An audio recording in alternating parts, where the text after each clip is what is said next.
Pozdravljeni! Življenjski krog živih bitij.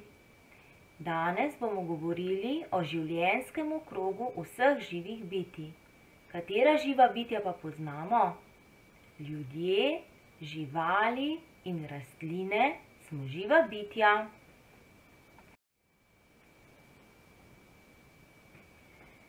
Človek, živali in rastline imamo svoj življenjski krog. Torej, to je nek krog, ki se navadno začne z rojstvom in konča s smrtjo. Življenje pri različnih živih bitjih traja različno dolgo. Tako muha živi povprečno 30 dni, pes 11 let in človek približno 80 let.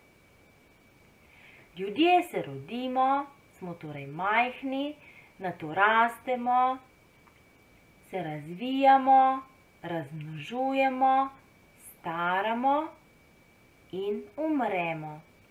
To je človekov življenjski krog. Času od rojstva do smrti pa pravimo življenje. Pa poglejmo natančneje človekov življenjski krog.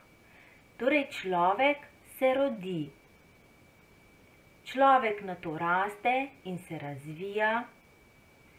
Človek se v odrasli dobi razmnožuje, to pomeni, da ima potomce, svoje otroke. Nato se človek počasi stara in kot starostnik lahko človek umre. Življenje se lahko zaključi tudi zaradi kakšnih nesreč ali bolezni, ampak navadno ljudje umremo stari. Življenjski krog rastlin. Rastlina navadno vzkali, nato kali, rastlina raste, rastlina cveti, torej to pomeni, da ima cvetove, rastlina plodi, nekatere rastline plodijo, to pomeni, da imajo plodove, nato pa se rastlina posuši in na koncu razgradi. Rastline pa lahko odmrejo tudi prej. Zakaj?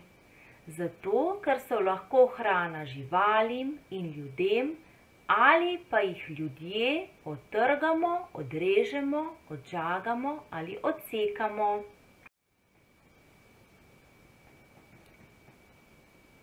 In še življenjski krog živali, torej žival se navadno skoti ali zvali, nato žival raste in se razvija, žival se razmnožuje, ima torej mladičke, žival se nato postara in žival na koncu pogine. Sedaj pa vzemi zvezek za spoznavanje okolja, tistega z medvedkom.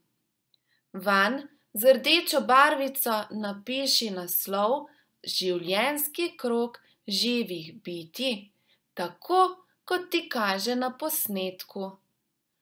Pod naslovom imaš besedilo, ki ga najprej natančno preberi, nato pa ga prepiši v zvezek. Predlagam, da posnetek ustaviš, da boš imel za to dovolj časa.